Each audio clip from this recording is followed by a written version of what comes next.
Welcome to this episode of What I Want to Show You. I'm Char. I'm a teacher, administrator, and an education leader who lives in the United States along the shoreline of Lake Erie near Cleveland, Ohio. I'm really passionate about making learning connections where others may not see them in order to close learning gaps and support all learners. One of those connections was how to use generative AI like ChatGPT in the world of education, which is how I met my new friend Laura. I'm Laura, and I'm very glad to have met Char when we were talking about AI in education, which was such a new idea at the time, and it still is. I've been in education in one form or another for many, many years, and I've also been living with a disability for many, many years. It's an invisible disability, and that's what I really want to share more about today. Laura, I'm so glad you're bringing that to this conversation. So we're going to be spending about the next 30 minutes sharing what we want to show you at this intersection of ideas and experiences. We realize that despite our very different backgrounds, locations, and experiences, we have a lot of commonalities we didn't expect. And we thought you might have some as well, and we'd like to share ours with you. Laura, I am really ready to dig into that topic of kind of invisible disabilities and how that changes how we perceive things in the world or how we might have empathy for others. And I know this is something you're really passionate about. Well, I mean, I would be because I've lived with it for some time, and I remember a lot of people invalidate the experiences of an invisible disability. I remember once my mom, who uses a wheelchair, was speaking to a lady about, her frustrations with inaccessible parking. And this lady was being extremely supportive, and she said, and I can't stand it when somebody claims to have an invisible disability. Oh, And she and I were both just gobsmacked because just because I can walk doesn't mean it doesn't cause me pain.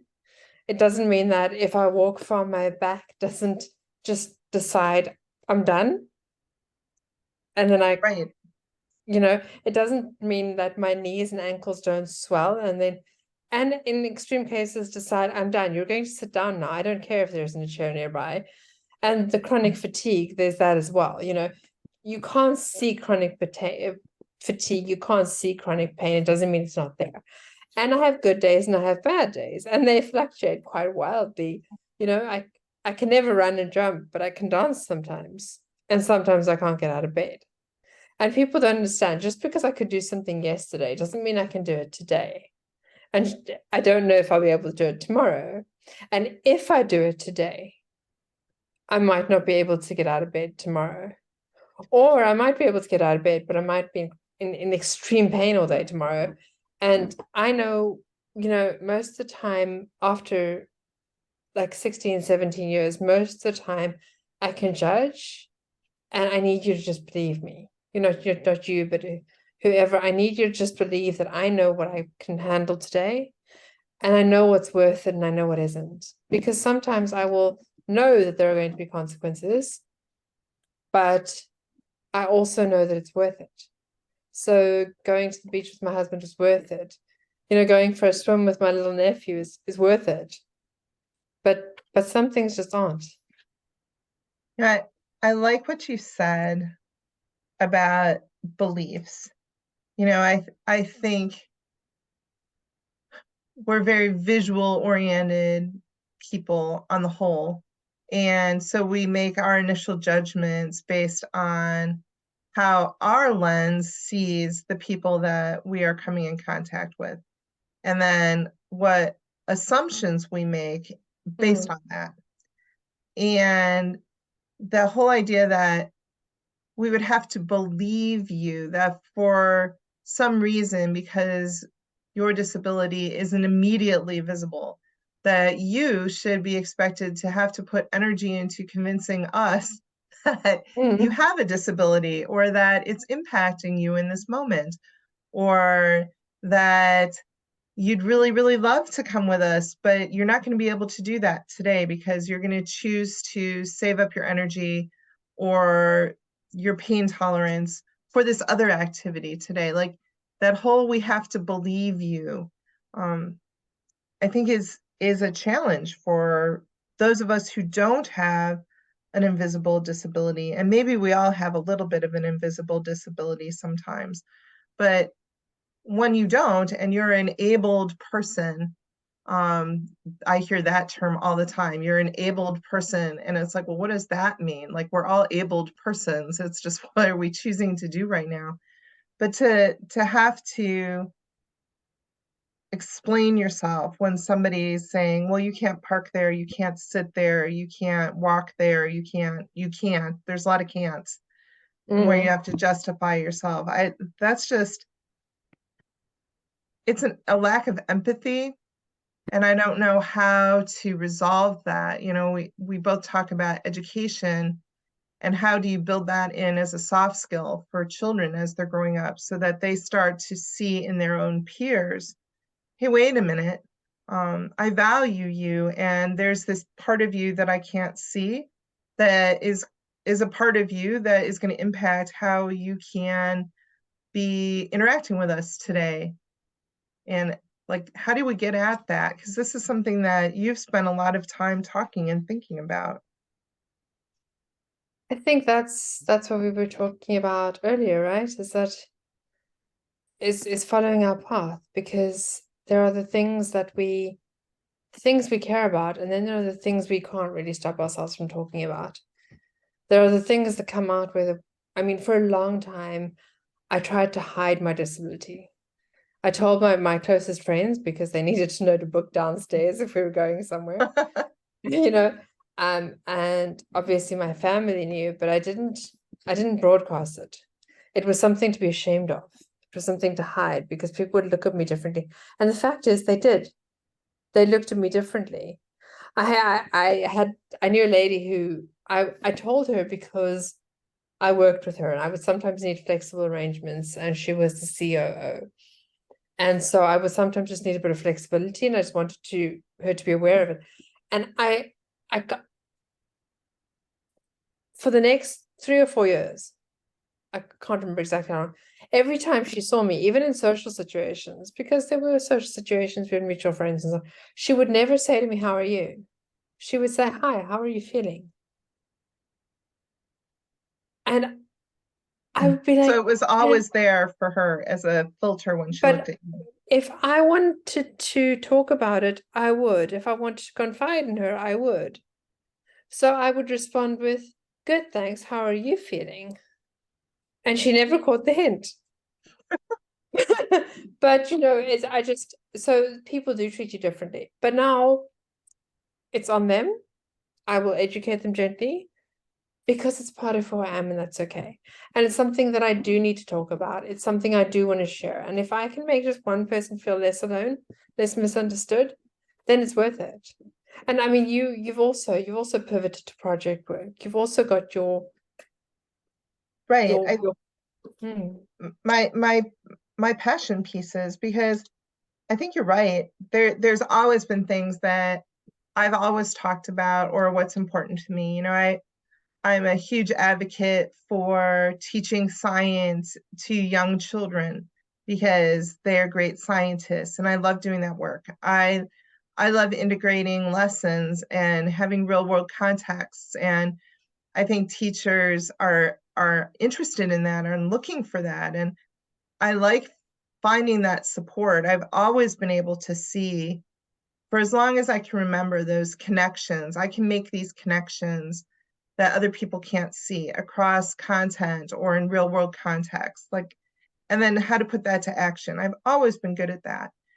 And now that I've stepped away from a full-time school district role, administrator role, I've been able to put my energy into supporting those projects and working with smaller districts that don't have access to those resources, and sitting down and brainstorming with teachers and supporting teachers or working with kids is really fulfilling for me, because it's like the things I've always been interested and passionate about, I can do that work, and it frees up time for me to do other things that I've really enjoyed.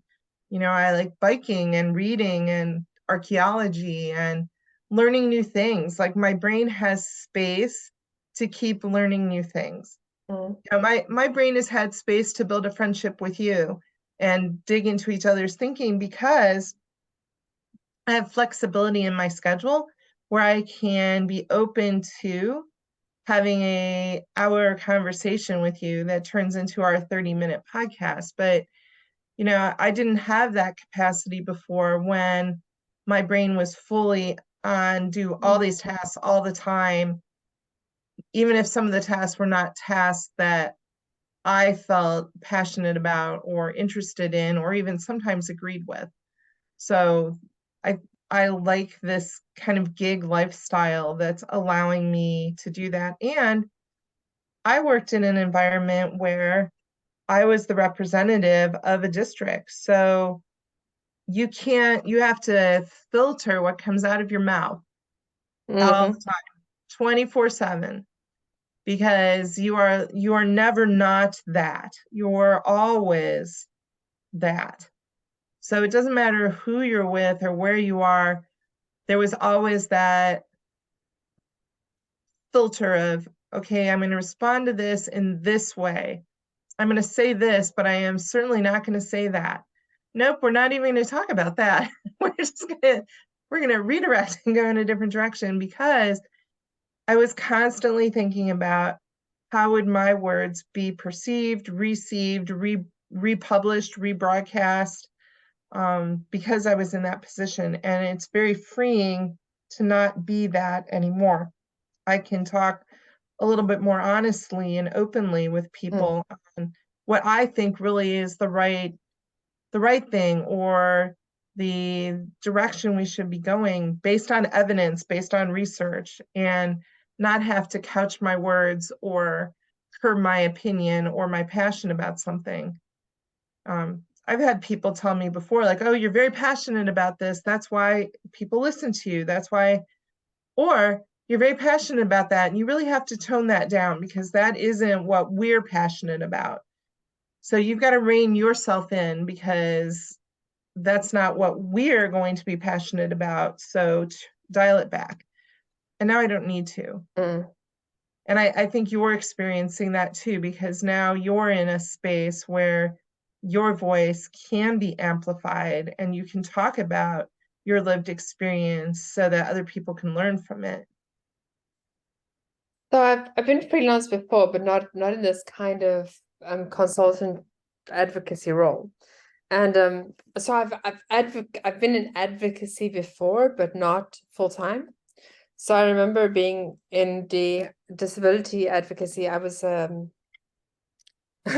I was kind of an obvious choice for the leader of the advocacy task team for when I worked at the university. And I was on the forum, and one of my students was ill the day of an exam, and she went to the exam venue intending to write, but she collapsed, and she was treated with cruelty and contempt instead of compassion.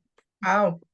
And she was told, wait, one of the moderator who was supposed to help her said to one of the other invigilators, get this woman out of my exam room before she pukes on the floor.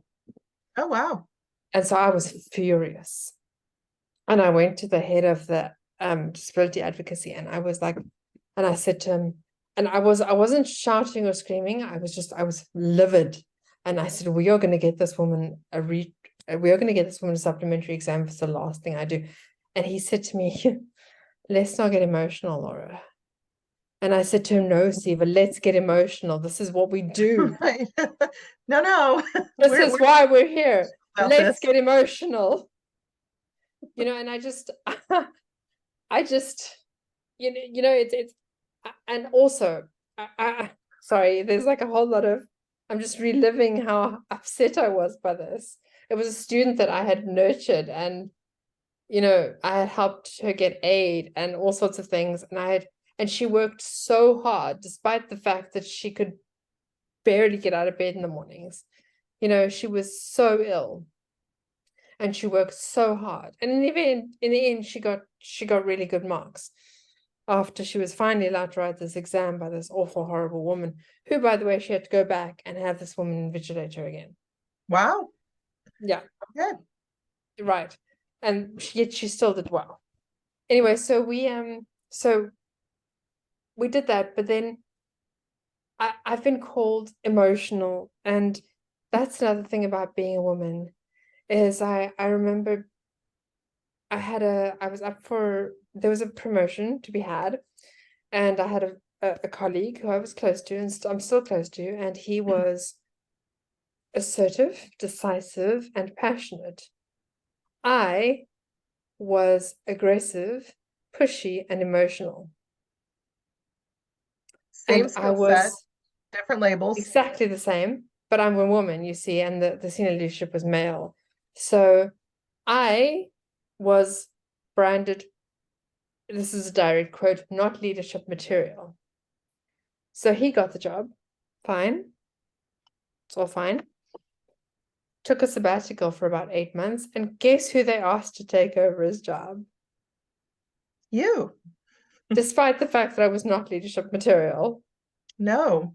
Mm-mm. So anyway, that is a kind of excrement I don't ever want to have to deal with again. I don't want to have to compromise my passion, and I don't want to have my voice silenced. Now, because I'm a woman and I'm emotional or whatever. And the fact of the truth is, I'm passionate about what I do, but I'm not one who's given to, fits of temper or meltdowns. I don't think I've ever screamed and shouted at anybody at work. I think it's I defining think that the passion piece.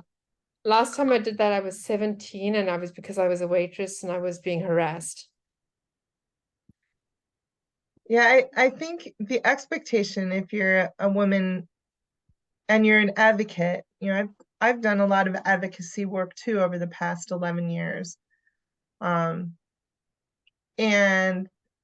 I think that if you say that you are passionate about something as a woman, that is not seen as a strength. Mm-mm. That is seen as an emotional liability. If you were a male, you wouldn't be labeled as passionate necessarily, going back to your assertive, or, you clearly have a strong stance on this. It's like, no, I'm passionate about it. You are right. I have a strong stance on this. I have some research and evidence that I am more than happy to spew out at you right now to refute what it is that you're working towards.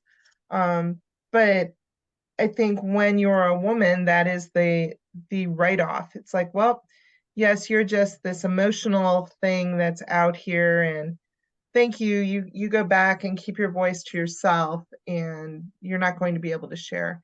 And I think it's so hard to go past that and just continue to advocate anyway.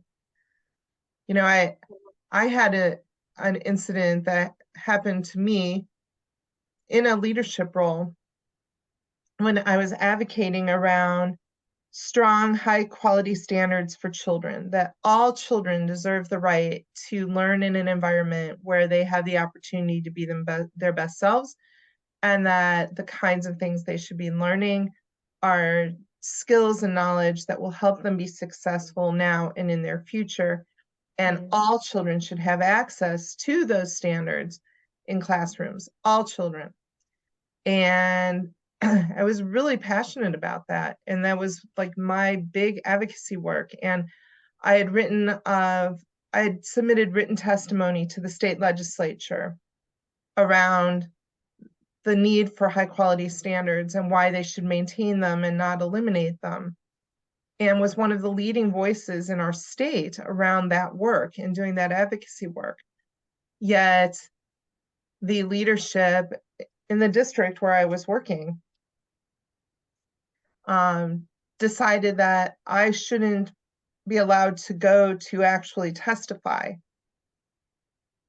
on these standards and this legislation. They didn't see the value. Why would I need to go, and why am I interested in that? And I should just stay in my space and in the district, and I'm not required. And I was so deeply embedded in doing that work, A, for the children in the district I was working in, and B, for all the children in our state, and had been such a leader in that work. And I was like, no, you don't understand. I'm one of the leading voices in this. Like, if you don't allow me to go, that could actually make a difference in how the legislation is going to land. Like, nope, you're not allowed to go. And so that same, like, no, you're not allowed to speak your voice, your truth, we don't see value in what you're doing, so you're not doing it. That was a tough day for me.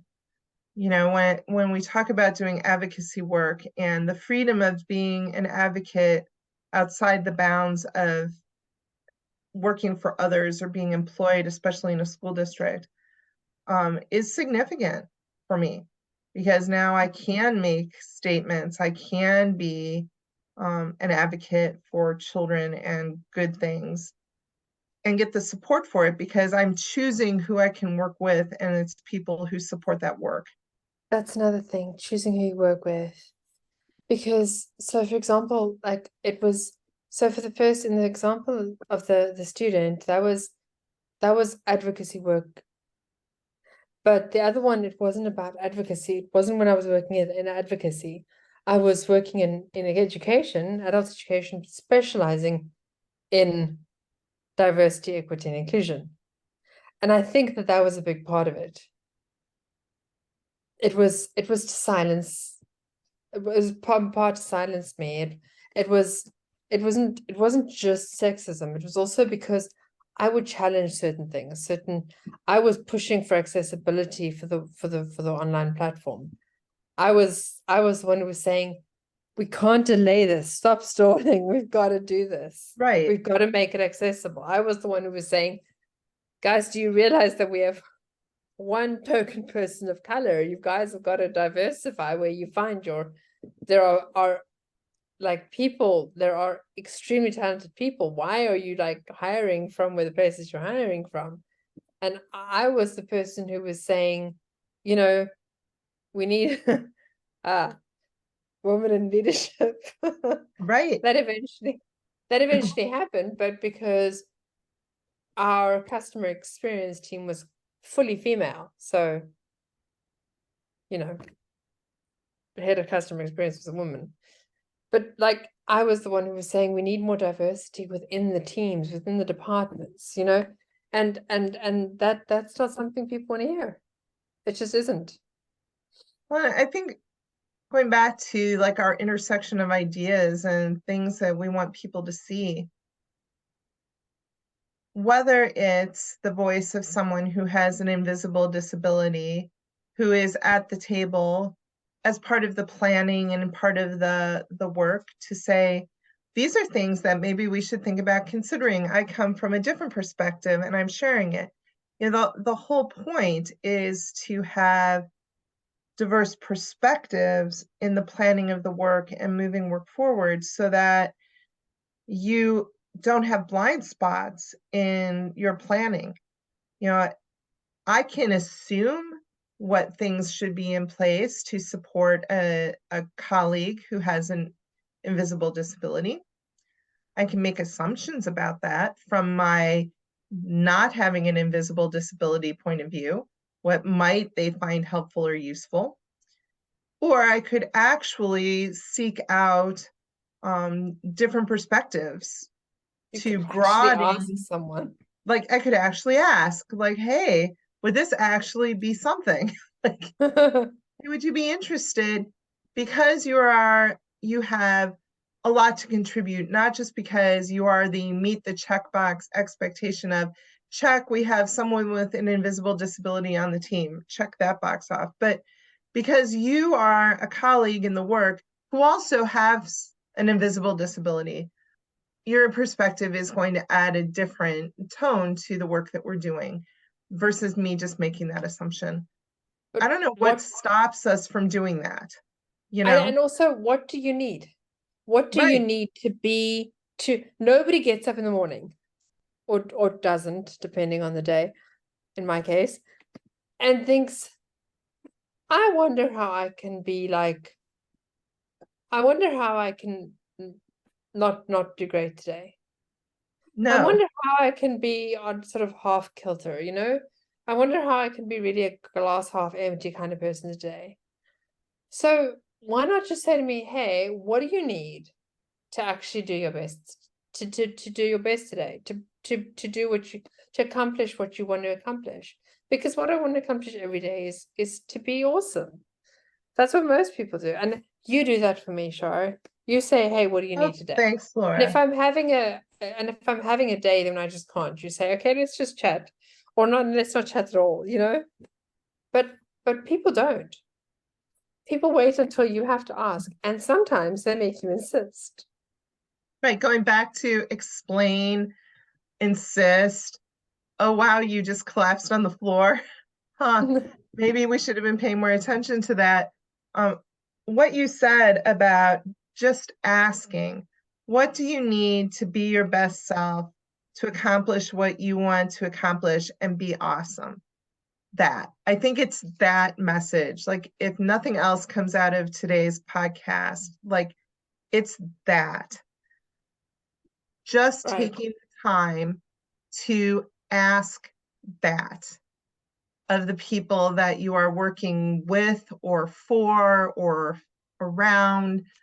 Like, what is that? If we could all just start to do that, think of how different some of our interactions would be, and maybe more effective our time might be as well. Because I feel sometimes I spend a lot of time doing things that I think are the right things for the people that I care about or I'm working for. And then I have to stop and remind myself, no, ask them. Just ask. What actually is it that will be useful and helpful to you? And so then I started to start my phone conversations when people would call me and I would say, "Oh, hello, like how can I help you today? What is it that I can do Mm, for you today? What do you need to be successful today?" I just started asking that just upfront in the mm. conversation. And it wasn't about what I need from them, although sometimes I do need them to hear that. But it was more about, okay, well, than me guessing, I'm not going to play like mind games now and make a guess at what Laura needs. I'll just ask, Laura, what do you need today? How can I be useful? Or, how is there something that I can bring to the party that will make your day that much better? Or like if we do that, if we start modeling that, I think our worlds would shift a bit, just a tiny bit, And maybe. honestly, sometimes it's not about what I need to be awesome today. It's what I need today to be awesome tomorrow. You know, that's okay. It's okay to sometimes be awesome and then to rest and then to be also go back to being awesome again when you're done.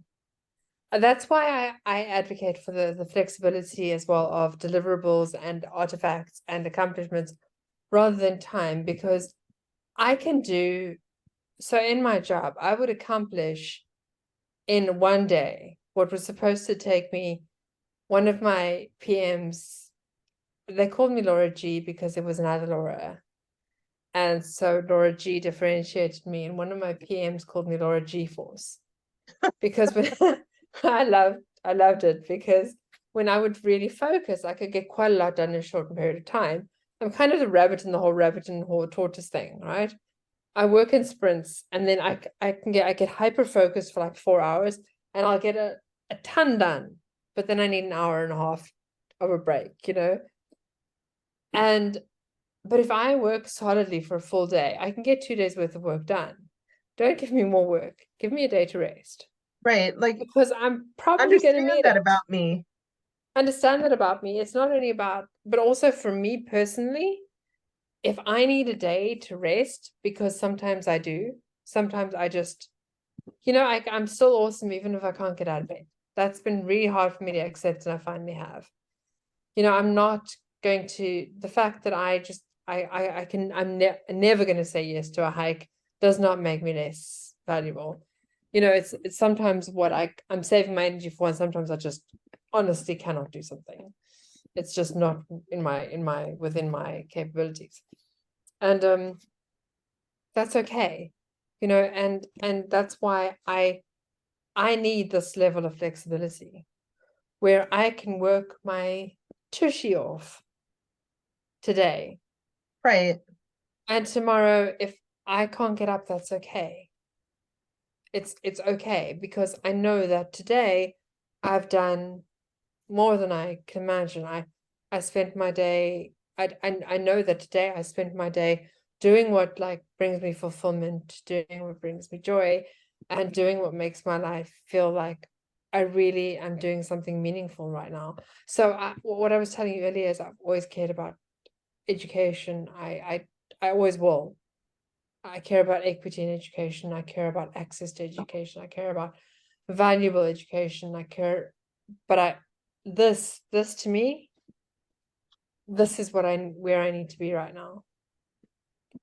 That the whole concept of flexibility, yeah, I think that's what I'm appreciating most about this gig lifestyle that I have now, is that it does give me flexibility to do those things. Like I'm really feeling today like I can dig into this.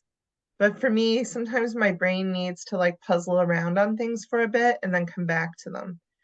And now I have the space to do that. If I just want to take time to walk the dogs or take a bike ride or read my book or color or do something, then I know that later tonight I can sit back down and like get back to that work. Like I have the flexibility to do those things.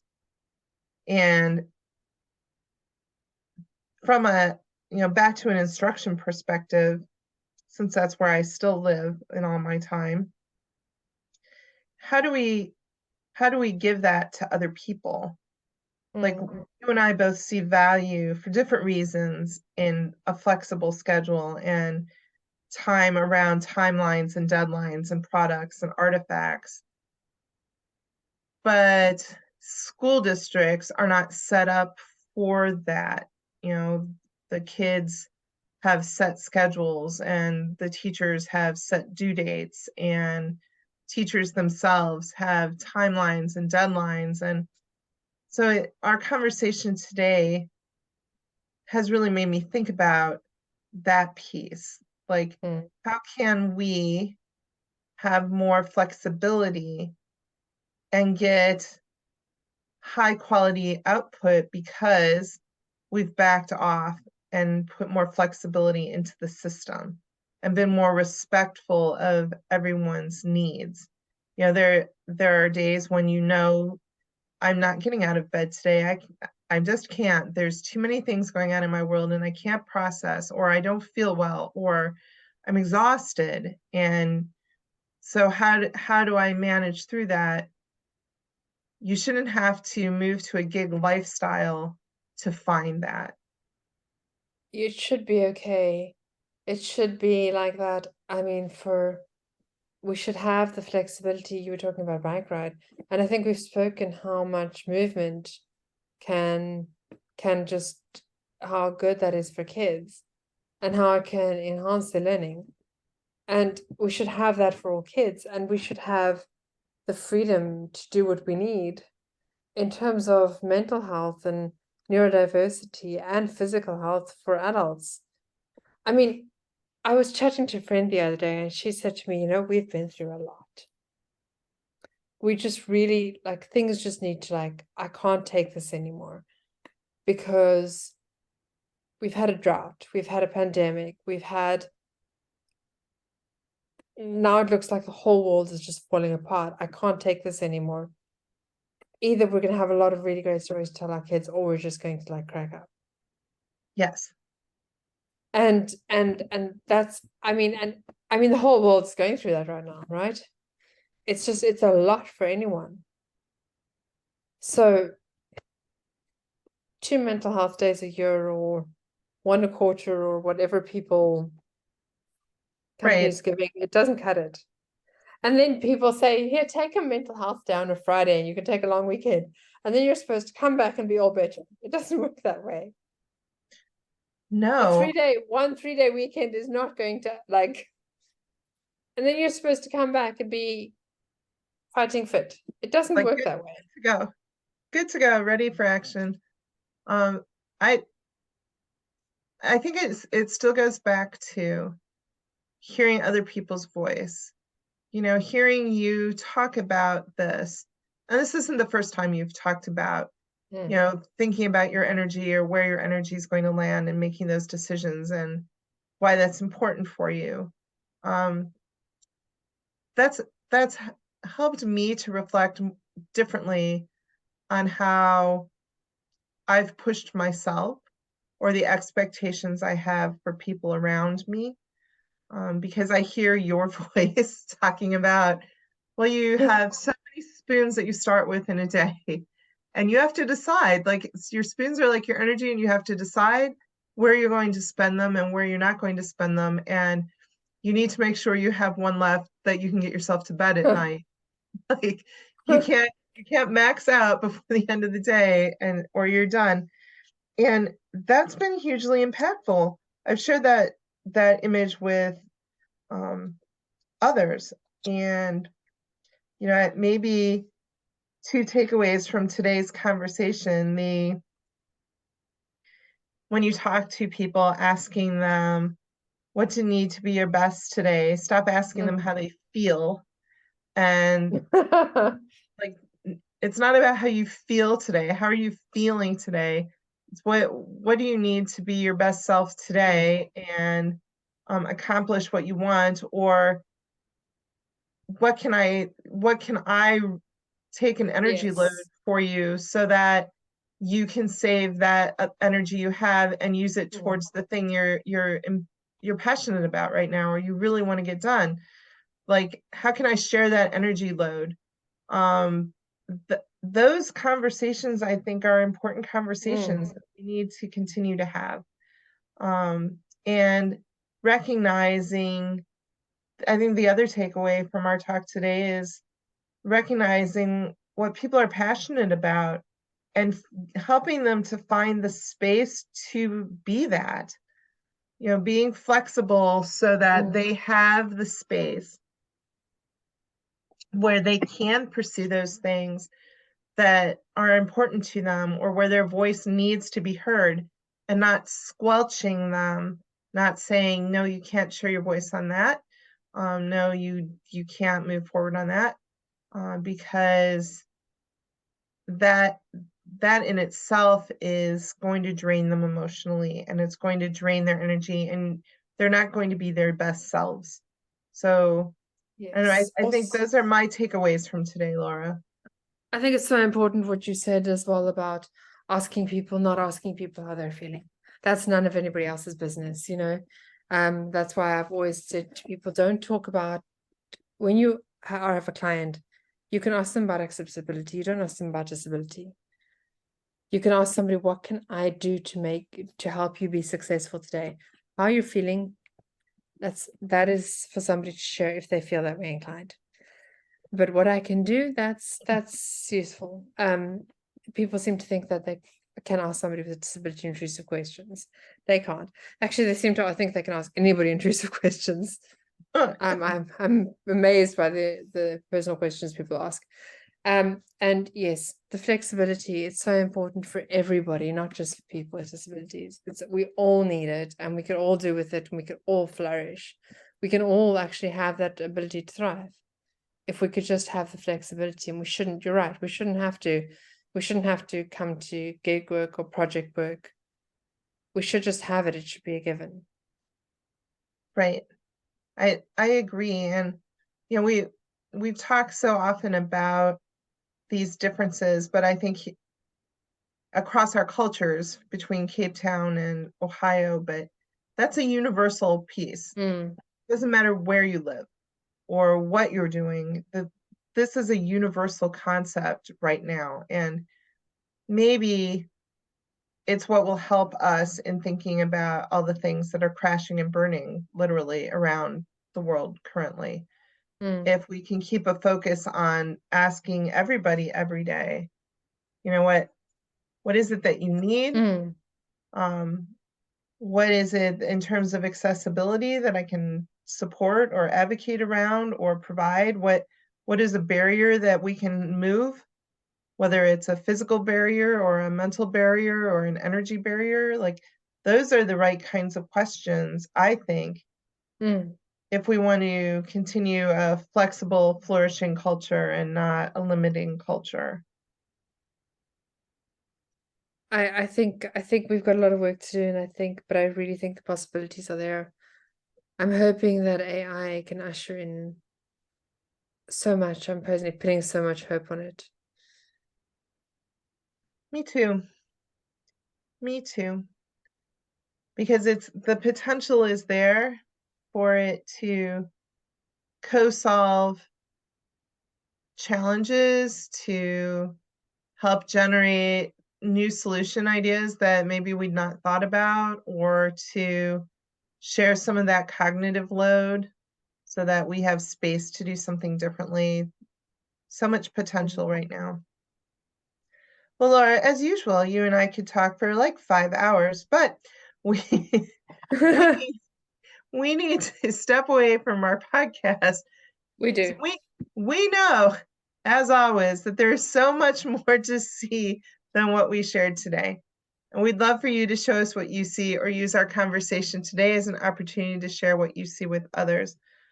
Laura, thank you for always sharing your insights, and for our conversations. I look forward to them.